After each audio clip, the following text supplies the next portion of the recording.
afternoon, Faith alumni. I trust you are all very well. We're talking about managing your workforce in a crisis. And the crisis we're speaking about specifically is this COVID-19 crisis. The objectives for today are to help entrepreneurs identify employee-related issues that may arise as a result of this pandemic, to help you all think through the best ways to mitigate or manage potential issues that you identified, and many of the issues you might not have identified yet, and to assist you to develop strategies to support your teams at this time, and also manage performance and productivity. And for those of you still in operation, I know that is a major concern. By the way, I'm an entrepreneur as well. I'm a social entrepreneur and I have my own business. So I'm in the same boat as many of you. So what I'll be taking us through is what are the major issues affecting your business. Then we'll assess our risks, go through what are the strategies that I can see from my research and from what other businesses are doing that we can use to make things better for us, and also any practical next steps that we can take. So let's start with the major issues. And at the end of this, I have 2 slides, and at the end of these 2 slides, I'd like, if there are any issues that you have that haven't been identified, I'd like you to unmute yourself and let us know what they are so we can add them to the list. So number 1, health and safety. So yeah, you know, businesses like to say their employees are their biggest assets. Well, now more than ever, we realize if we don't have staff to work in our businesses, we don't have a business. There are some organizations abroad where the virus spread within an organization, and that organization is out of business simply because it doesn't have enough staff even to operate if it wanted to.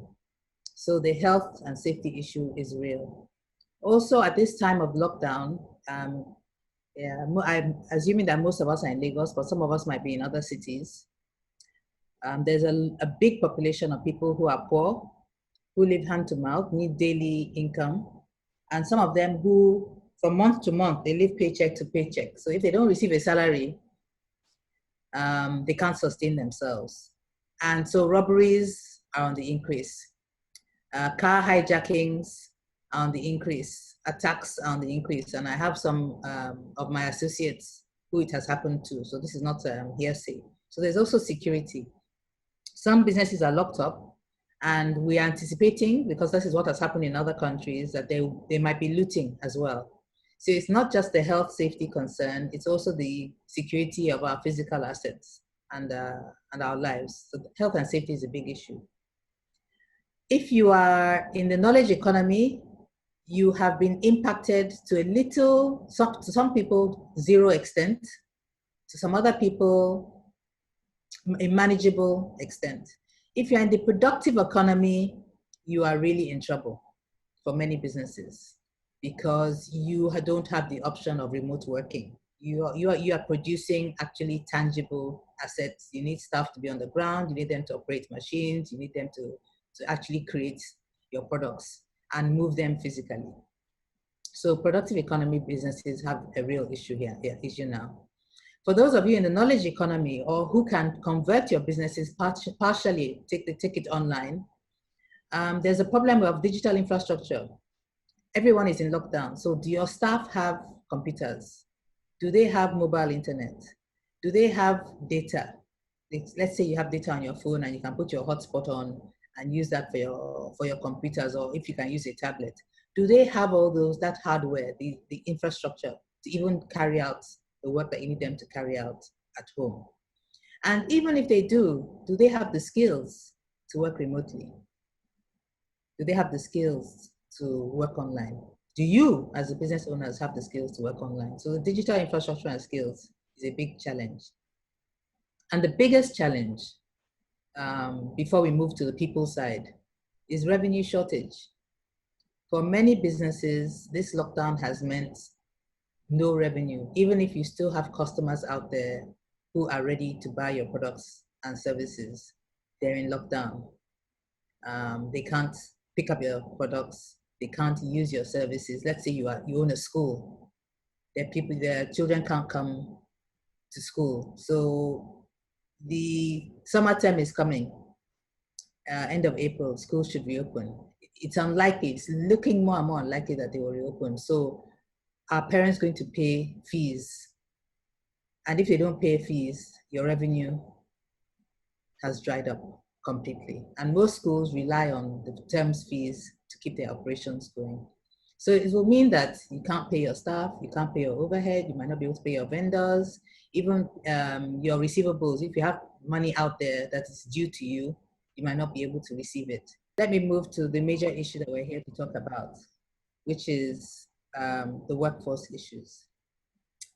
And I've engaged with the employees and certain employers and employees to talk about what are the issues. The biggest issue seems to be stress management, the level of anxiety. And it's understandable in this case. It's actually, there's going to be a lot of negative impact on employees at this time, as well as on employers. So many of them are depressed, worried, anxious. Many of them don't have comfortable homes.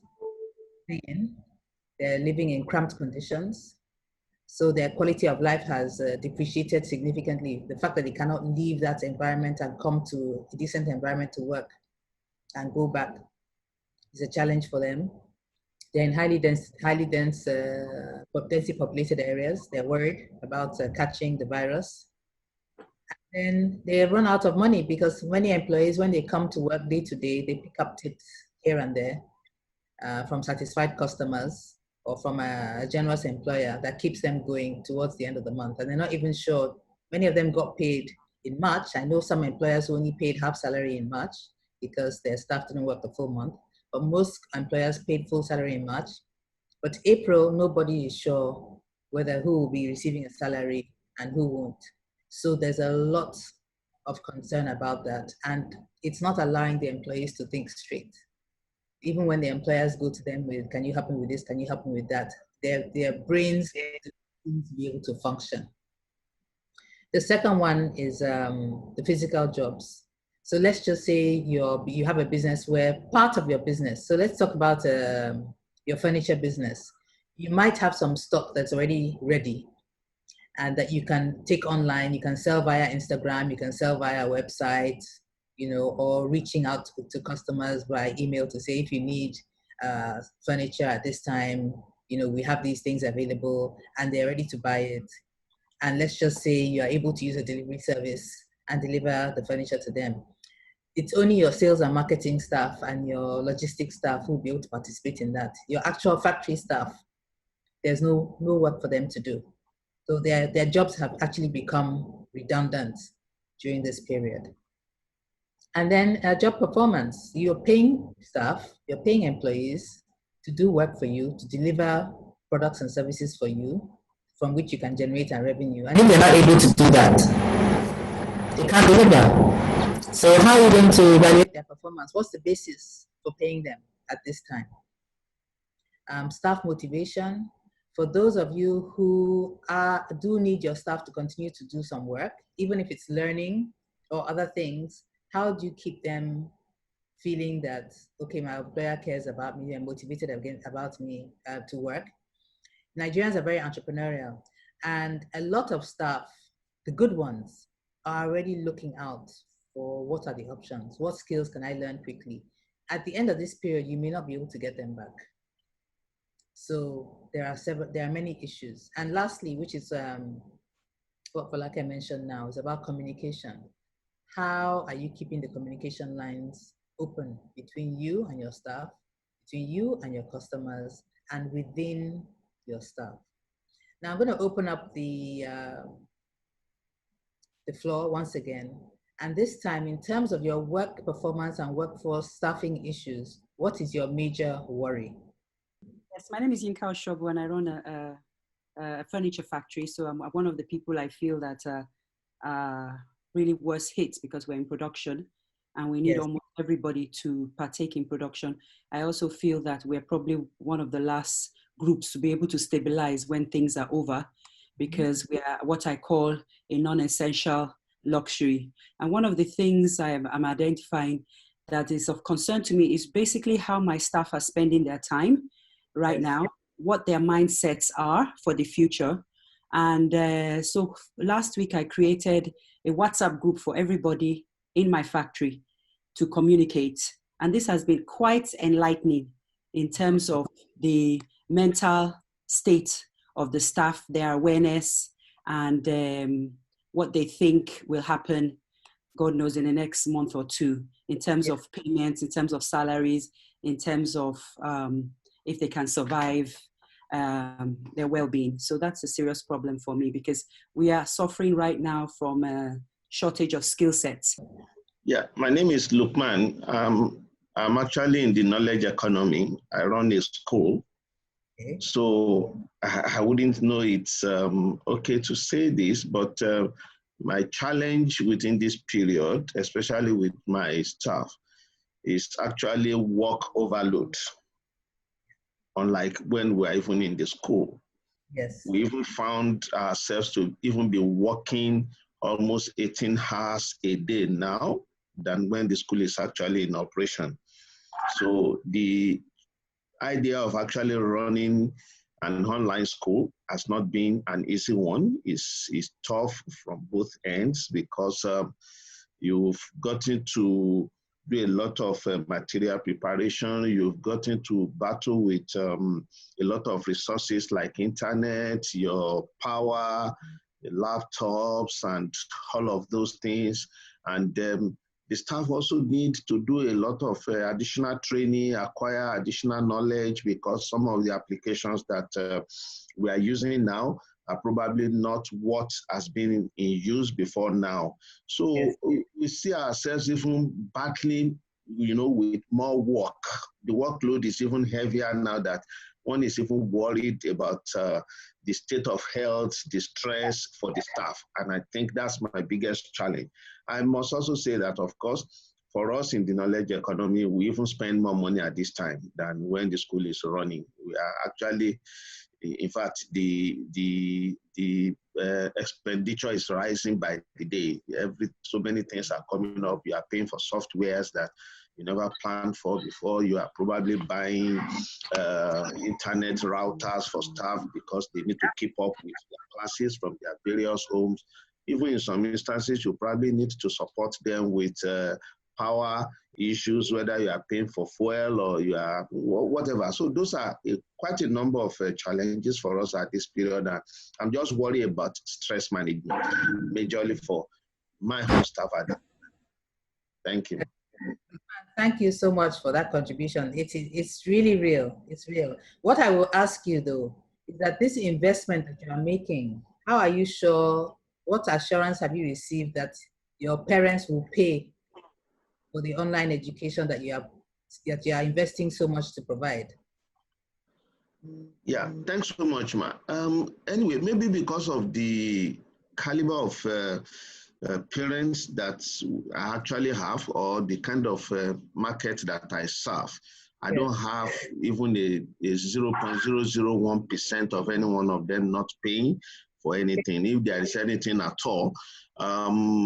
Within this period, on each week, I've had engagement with the parents directly. I have a parents teachers forum online through the Zoom. And the feedback from parents has been more fantastic, more encouraging. They are even the one asking for even additional areas that they need to support the school in extra ways, because they felt we have gone our extra mile in doing what they never expected. Hi, good afternoon, ma'am. Good afternoon. Yeah, my name is Tunde Rafael. Film and video company here in Surulere, Lagos, Nigeria. So a bit of my worry is around, although it's actually highlighted that job performance, but maybe I just need to spell it out from my own end and how it's actually giving me much of a worry. So it's around staff performance, especially because they are working from their individual places, homes and all that right now. So I'm always asking, okay, so how can I be so sure that these people are actually working at the moment. Right now, actually, I'm trying to see how I can put one or two things in place as regard to my work. But how can I be so sure that, oh, this person is actually doing what he or she is supposed to do at the right time? So not that they're at the end of the day, because one of the things we said is by 5 p.m. that you're supposed to close, come back and tell us what you have done for today. So thank you for all these contributions. I wanted to gauge what was on your mind to make sure that I had actually prepared adequately in order to answer your questions. And so far, yes. So what we have to do now is first assess our risks in a systematic way. There's a lot to worry about, but if you do assess your risks in a systematic way, you will gain the confidence and know what you can control, what you cannot control, what your options are, where you need to do more research, and it should hopefully put you in a more hopeful frame of mind. So there's a risk management framework called the 4 Ps, and the 4 Ps are listed there: people, processes, profits, and partnerships. The partnerships includes all your stakeholders, including your business environment, wherever you're operating. And what you need to do is think about this situation that we're in right now. We have a disease that's highly infectious. We have the government response, which is problematic on its own. We have the government response to this disease, which is the lockdown and restriction on some businesses, which is problematic. And we have the potential effect. So from the people's side, what is the impact on staff? And for the purposes of this framework, the staff would also include you. You would include yourself. What is the impact on me? Because some of our businesses are 1, 2, 3 person businesses. Okay, what's the impact on any employees I have? What's the impact on their families and my family? And what's the impact on my personal income and their personal income? Actually sit down and write it down. And then you go to your processes. So what are my business processes? What's my value chain? What do I do? How do I convert input in my business to output? How do I create value? Okay. And how are those processes impacted by this current situation, especially the restrictions and the changing world? So I would encourage you to think broader than 2 weeks or 1 month or Nigeria. I'd encourage you to think broader than that. And there are some video clips that I can share at the end that will help you look at. We've been thinking about the future of work, how work is going to change with automation and digitalization. But now, in the post-COVID world, so many other things are going to be different.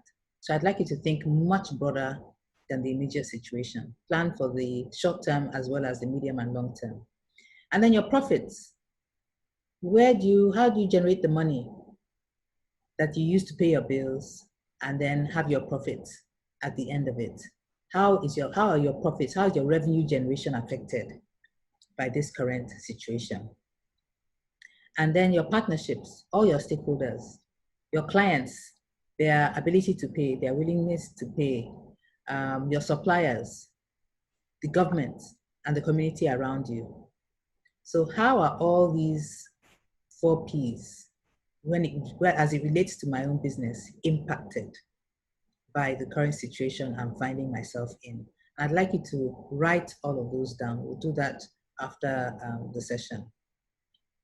So for the people, there are many issues. From the safety side standpoint, are they exposed to the virus at work? Do you have safe working tools? The virus can live for up to several days, depending on whether it drops onto plastic or onto metal. Do you have safe transport?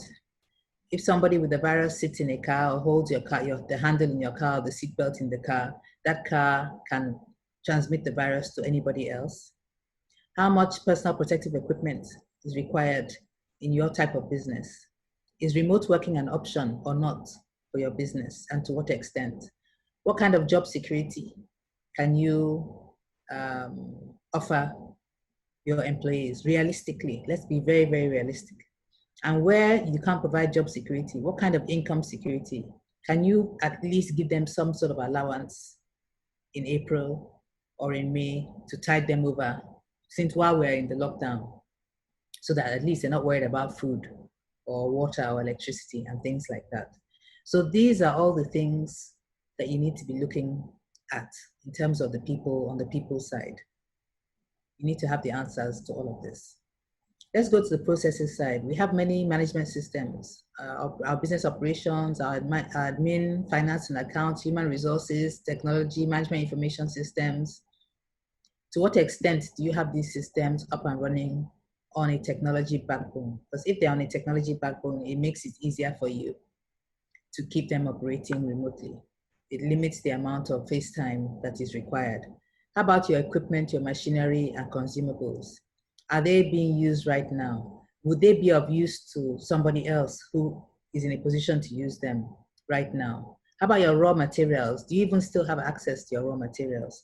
What has changed about the input into your business? Have the prices increased because of challenges in importation and the changing priorities of your business, of our business part, the countries we trade with?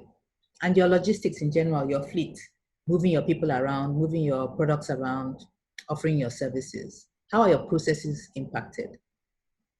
Your profits, access to markets. For many people, their business operations themselves haven't been impacted, but they can't access the market.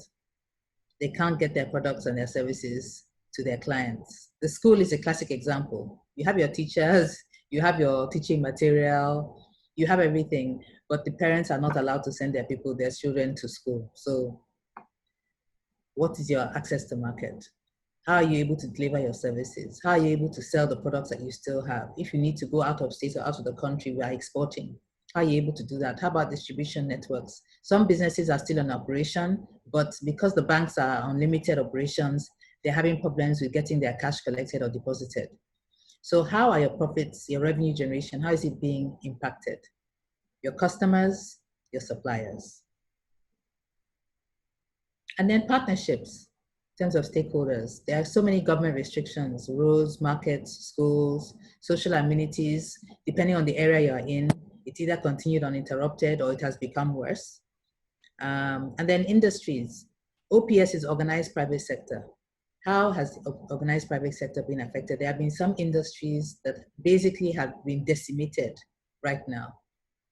Lukman is fortunate that he can look at an online provision, but for many other schools, an online provision to their target market is just not feasible. Hospitality industry, all the hotels shut down. Aviation, all the flights shut down. Public transport. And then regulatory issues where the government is trying to offer waivers for paying taxes.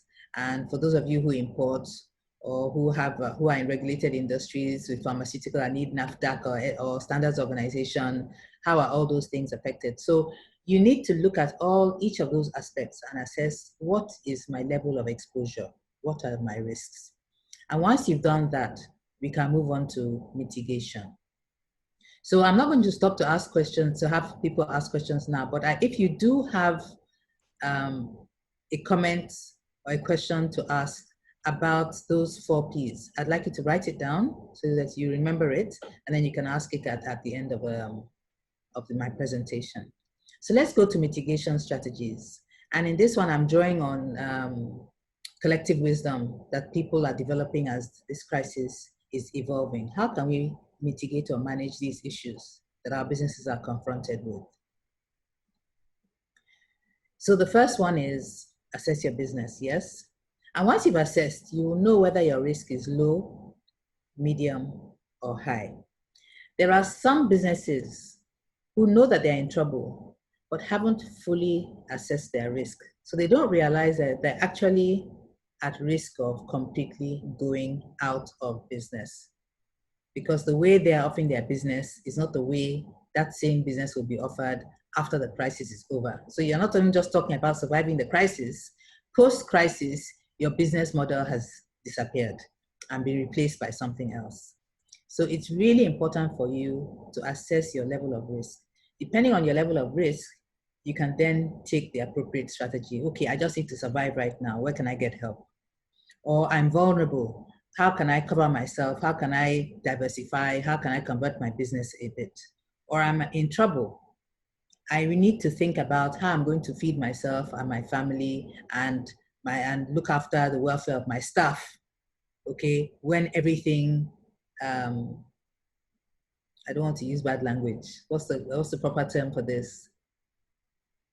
When everything falls down, basically, because you can see that you are really, the business is in trouble. And if the business is in trouble, all your employees are in trouble and your family may also be in trouble. So what is your own level of risk? Assess it very objectively so that you know how urgent and how radical your response will need to be.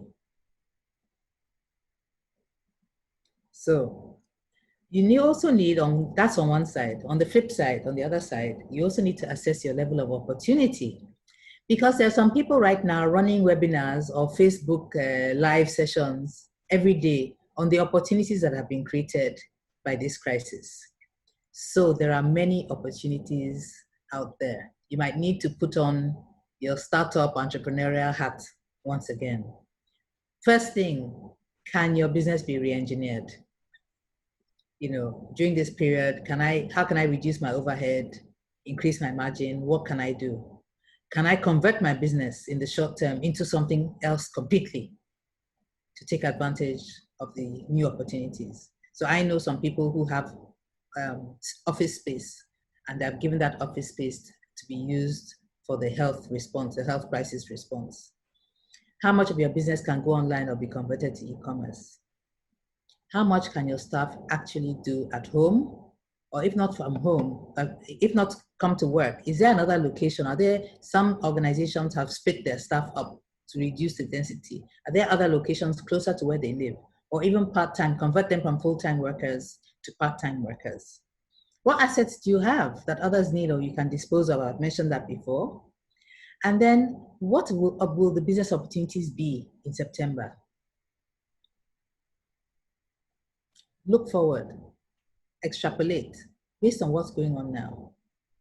What will the business opportunities be in September that I can start preparing for now? I can start doing my business plan now. I can start raising money now. The banks, the banking regulations have changed recently. I think they're required to employ 70% of depositors' funds or to on-lend it, which means they are really looking for good projects to fund. So this might be the opportunity for you because the interest rate on the newest bonds that have come out was 4%. I was shocked. The federal government is offering a bond that the return is going to be 4%. Of course, it's going to be more profitable for banks to lend to you, even at 10% or 12%. How can you use this time of lockdown to scale up yourself and your staff? You know, yes, we're in trouble now because we don't have the skills, but you actually have the time now to gain the skills so that you'll be in a better position after. And there may be other options. So again, if you've identified another opportunity, I'd like you to write it down so you can make your contribution at the end of this presentation. But there are opportunities out there right now. So assess what are my level of opportunity. Don't just look at the negative side, which is my risks. Also look at the positive side. What are the opportunities? And there are several businesses that are exempt from the lockdown. So if you are in one of those businesses, you're fortunate. This is a time, business couldn't be better. I know some cleaning companies who have been contracted to clean, I don't know how many offices from top to bottom. In fact, they're hiring more staff. So are you in one of those businesses? Can you become one of those businesses? Can your staff, perform the tasks of one of those businesses? Can you provide services to one of those businesses? So the businesses are here, anything related to healthcare, manufacturing of healthcare related products and services, food processing and retailing, petrol and other fuels, power generation, and private security as a starting point. But some businesses are going to the state government on a case-by-case basis and saying, look, this is my business, this is how we can make sure we abide by the social distancing and other regulations, and this is how we can contribute. Will you give us a waiver, give us passes so that we can recommence operations? So on a one-on-one basis, businesses are doing that. And that's something that I think you could also do through your business associations. If you're a member of Manufacturing Association of Nigeria, if you're a member of NASME, member of NECA, you could ask them to engage the state governments on your behalf. And then there are new business needs. So isolation centers. So more isolation centers are coming up than people are aware of, and not all of them are built from scratch. They're converting a lot of places. More warehouses are needed, or online fulfillment centers. So e-commerce businesses, people who are already doing their businesses online, they need places now, since they can't operate from their own business, where they can stock their goods and delivery services can deliver to their customers from there. There's been an explosion in the demand, in the need for online services, online meetings, and so on, processing. So data centers, call centers, lab and testing centers for healthcare, accommodation for healthcare workers, catering for workers, the people who are working right now. Many civil servants are working right now. They need to eat. Food packaging and distribution. A lot of organizations, CSOs, NGOs are helping with food packs and fresh food to offer to the poor people in poor areas, and they are distributing. So if you're in that business, there's an opportunity for you. Network cabling, as you said, many schools are transitioning to online, and after we go back, it will still be a combination. So they need their classrooms to be wired. They need more hardware in their homes. For people who only have smartphones, they need the accessories, a keyboard they can attach to their smartphone, so they can convert their smartphone to a remote working platform. And then contactless services in general. If you look at videos in the Far East, a lot of places have been converted where you put the product somewhere, people pay, they get appointments, and they come and collect the product without touching anybody. So any contactless services you can offer. I've mentioned cleaning, I've mentioned internet services, e-learning, and then coaching, counseling, psychiatry, consulting. All of them have transitioned very, very easily to online. In fact, many of them are busier now than they've ever been before. Graphic design and the whole online services. If you make videos, if you produce content, videos, graphics, or any other online tools, right now you're highly in demand. And support workers for healthcare. Not all workers in healthcare are doctors and nurses, are qualified. They have porters. They have so many other healthcare workers. So there are new business needs that will be required. And there may be others that you have identified. So if there are others that you've identified, again, please note it down so you can share it with all of us at the end of this presentation. So what do? We have to come up with a plan of action. Step one, assess your level of risk, of exposure to risk. Are you high, medium, or low? Have a plan for each of those 4 Ps that you've identified. Have a plan for your people. I'm going to go more in depth into your options for your people. Have a plan for your processes, your business operations. Have a plan for your revenue generation, your profits, and have a plan for how you're going to manage all your stakeholders, your partnerships. Also look at all the opportunities that you've identified and come up with a plan for how you can start to position yourself or to actually take advantage of that opportunity and exploit it. So that's what you really have to do. Now let's go into practical next steps in terms of managing your workforce during a crisis like this.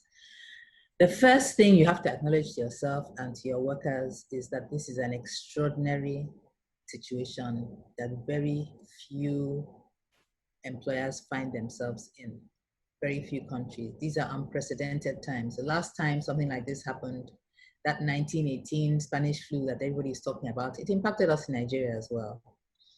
None of us were alive at that time. So it is unprecedented. So don't feel guilty and don't feel that you are God, right? That it's up to you to provide and care for every need that your employees may have. Okay, this is bigger than any of us. So what you need to do is communication. And I was really happy, Lukman, that was a very valuable contribution he made. He was telling us that he has created parent-teacher WhatsApp groups and forums where they're chatting. Communication is the key. So if you haven't communicated with your staff and your customers yet, because you're still thinking about what to do and what's the best approach, you need to, when you finish this session, you need to craft a communication and send it out. Whether it's a chat whether it's an email, whether it's a video, you record yourself and send it out. Communicate with them. Step one, show that you care. Show that you care and you understand how they are being impacted and being inconvenienced and how their lives have changed. That is the most important thing. And then let them know that you are, one, what precautionary measures you are taking or we have taken. Okay, we're in lockdown, or we've gotten, or we're using gloves, or we're using masks, whatever it is. And show and ask them what they are doing as well.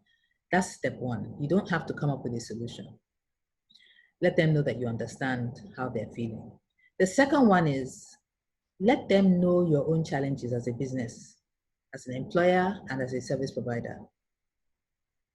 Let them know these are the challenges we are facing right now, and we're looking at what we can do, what our options are to overcome them. Just letting them know that you've identified the challenges and you're working on it will give them a sense of confidence. You don't have to give them a solution yet. And when you do know what you're going to do, you will then communicate and say, this is what we're going to do.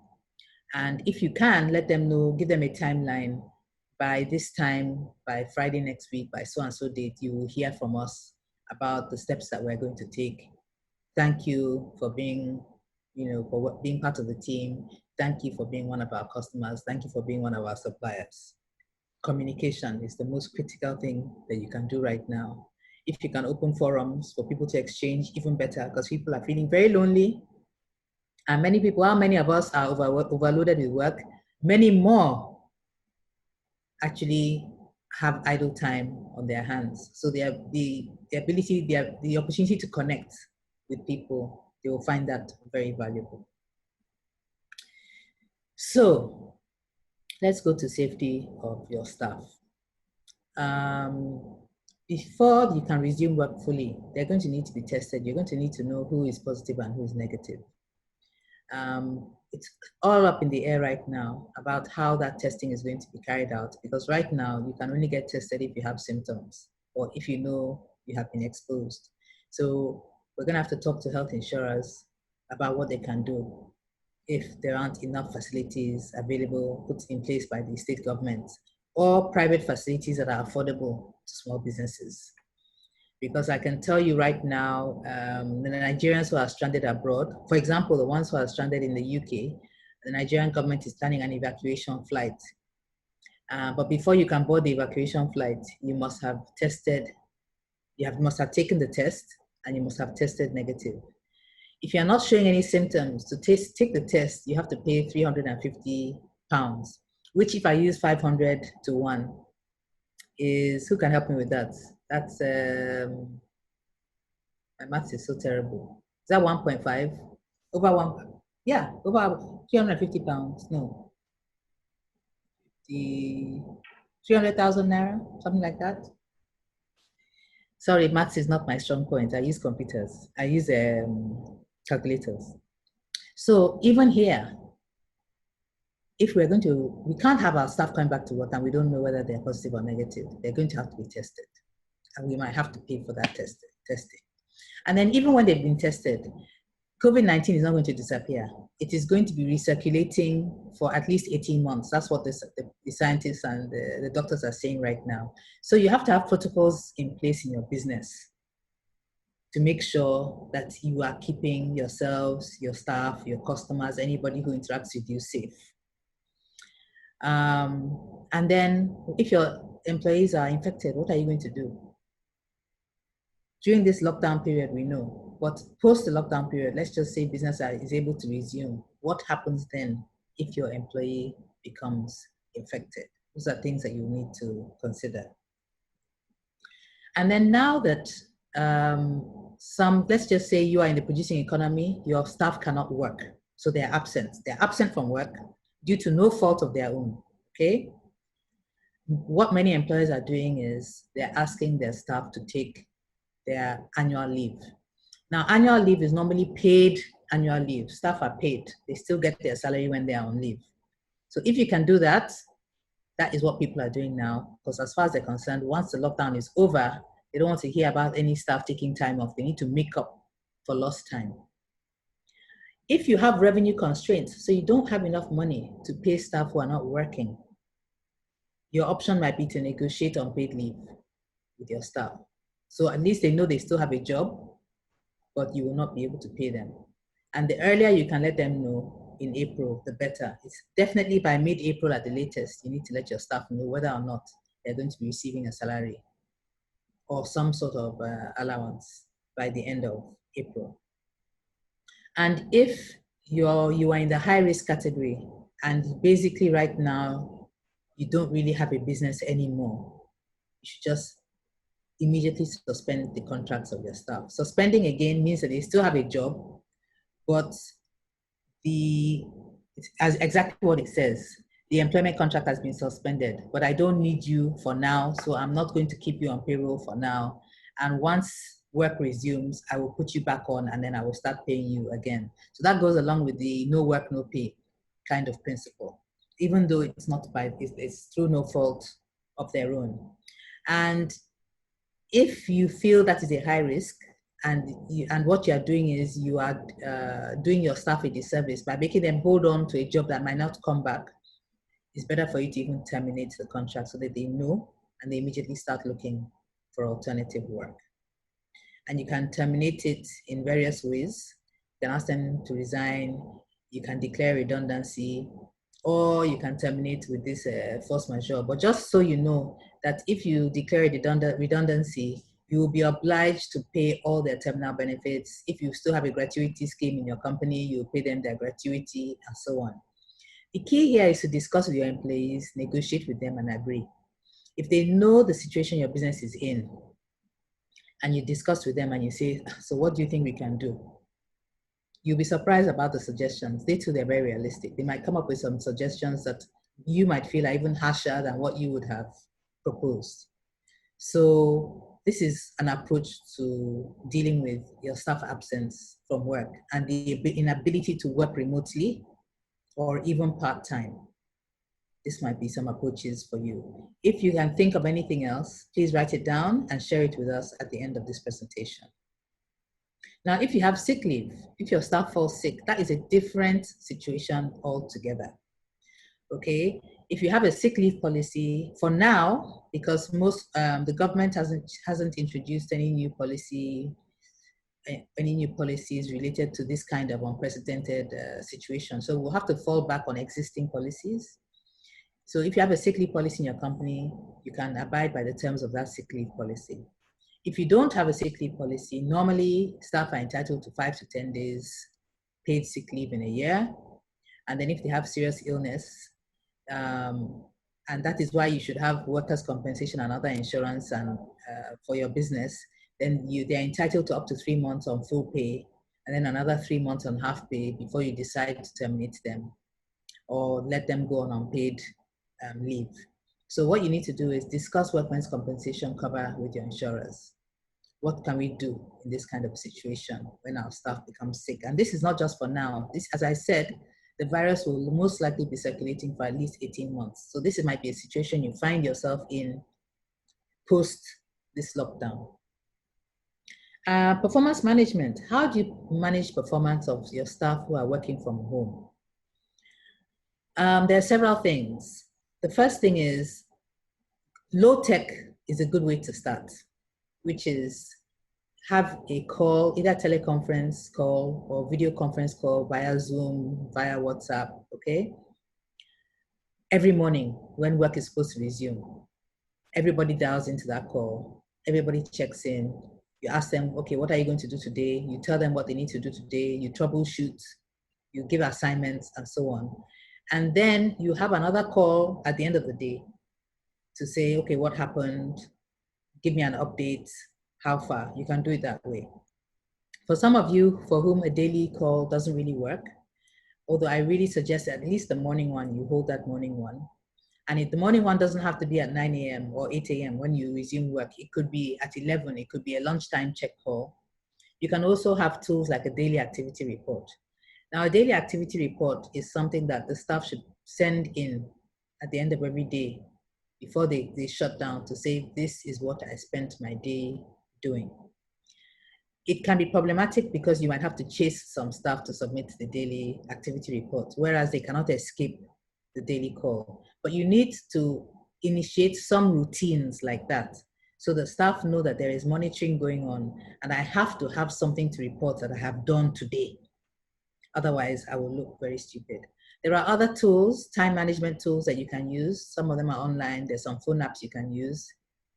Some you pay for, some are free, that you help your staff log in and log out so that you know that they are working. And what is very, very good for you as a manager is to set new KPIs. So KPIs are key performance indicators. They are basically what the targets that you have for your staff. That today, I want you to make 5 calls. Today, I want you to produce 10 of these items. Okay, those are what KPIs are. So you set new KPIs for the remote working. This is what I want my staff to deliver every day or every week, or we haven't reached the monthly, but it'd be good to set it every month. And share it and let them know that you're going to assess their performance on the basis of that KPI. And then you don't wait until they have failed before giving them feedback. As you're getting their daily reports, as you're getting their weekly reports, you're letting them know that, look, this is not good enough. You have to step up your performance. What's going on? How can I help you? What can you do? You need your staff to deliver for you so that you can generate revenue during this period. And if you have any other practices that you feel will be valuable to your fellow alumni, please note them down to share after the presentation. And then performance management for other staff, the staff who cannot work remotely. What you have to do right now is agree on reduced benefits. Again, this depends on your situation, but if you're in a situation where you can sustain your operations, you should agree on reduced benefits. One of the first benefits that some organizations cut off was the transport allowance segment of their staff salaries. After all, you're not taking transport to work anymore. So they slashed the salary already by that. Some of them in March only paid staff for the number of days they worked in March. They didn't pay them for the rest of the days. So basically they are almost switching to a fee-for-service model. You can do a reduced staff schedule. You can suspend the contract, as I said earlier, and you can consider terminating the contract. But what I will say is, businesses are made up of people. You can't do your business without people. When your business is ready to start again, can you afford not to have people who know how to do the work there? If you can, fine, you then recruit afresh and continue. But if not, you have to find a way to retain your staff. And you can retain them by showing them that you care, that you are constrained to take this action, that it's not by choice, and that whatever you can do for them, you will do. So during the period of the lockdown, it might be a simple matter of, depending on the level of your staff, giving them an allowance of 10,000 Naira so that they can buy food and sustain themselves while they're at home, up to a certain amount, as I said, a certain amount, depending on the level of your staff. But something like that, you suspend the salary completely and say, okay, what we're going to do is we're going to distribute an emergency allowance while this is going on. And then subsequently, we'll see what else we have to do. So we have some hard choices before us that the sooner you can make those choices, the better for everyone, for you and for your employees. And then if the disruption is longer than any of us could anticipate, we might have to take more drastic measures, such as downsizing your workforce, letting a lot of them go, keeping just a core that you need to sustain and your business and restart your business when you're ready. You might have to completely renegotiate pay and benefits because the basis upon which you employed them and offered them that pay and benefits has changed completely. And you might have to restructure the business altogether, start a new business, ask staff to reapply if necessary, or be ready to completely change the sort of work you're asking them to do. And just a reminder there that if you declare redundancy, you do have to make sure that you pay them what all their terminal benefits, gratuities, and so on. Other options, explore the other options available to you. So the federal government, the state governments, they're offering some palliative measures. I know CBN and the banks are offering some palliative measures. So see what measures are out there. Talk to your industry, see how you can band together with your competitors to sustain each other and support each other through this period. Partnerships, strategic alliances are the way to go. And then if you have a good business, this is the time of opportunity for you because they are looking for good businesses to lend to keep the economy afloat. Most importantly, I would like to encourage all of you to be part of the solution. This problem we have is much bigger than the government. It's much, much bigger than the government. The healthcare industry, the private healthcare industry is doing a lot to support the government. And that's why we're seeing what we're seeing. They're not even doing as much as they could do because the government doesn't quite know how much support to accept or reject. And I think a lot of that has to do, and this is my personal opinion, has to do with keeping control of the narrative of exactly what rate of infections we have and so on in the country. But in whatever industry that you're in, see how can I be part of the solution for our country, for my city, for my state, for our country. How can you help? You know, a lot of people are doing charity work right now, distributing food. Anything like that will give your employees a sense of pride in their business and help them endure through this hardship and be there for you at the end of it. And I think this is my last slide, I'm not sure. What you need to do is build a team. It's going to be difficult for you to do all of this on your own. So if you do have people with you, get two or three heads together to talk and plan daily, to assess the situation, to scan the environment daily. What can we do to come up with plans that you can really implement very, very quickly to help you continue keep the communication lines open? You know, ask for help. This is not the time to think you're on your own, okay? This is the time when everybody realizes that we are one planet and we are one race of human beings. So ask for help. Ask for help from your industry, from your competitors, your suppliers, your bankers, your family, your friends, from the government, from Faith Foundation, Business Support Services. Ask for help. And if you can help others, offer help. Because that help that you're offering, you've identified a solution, a problem that you can solve, that you can assist with, that could actually become your new business. So if you ask yourself, how can I help in this situation? That might be the business you need to be doing right now until we get through this emergency. So I've come to the end of my presentation. I want to wish all of us good luck, including myself. The most important thing is to stay safe. If we're not alive, there's no business to worry about. But we want to emerge stronger because our economy really is very, very shallow, and we've really seen the risks inherent in that. So we really need to emerge stronger and more profitable afterwards. So the floor is open for questions and answers. I'll hand over back to Akinwumi to lead us through this. Thank you very much.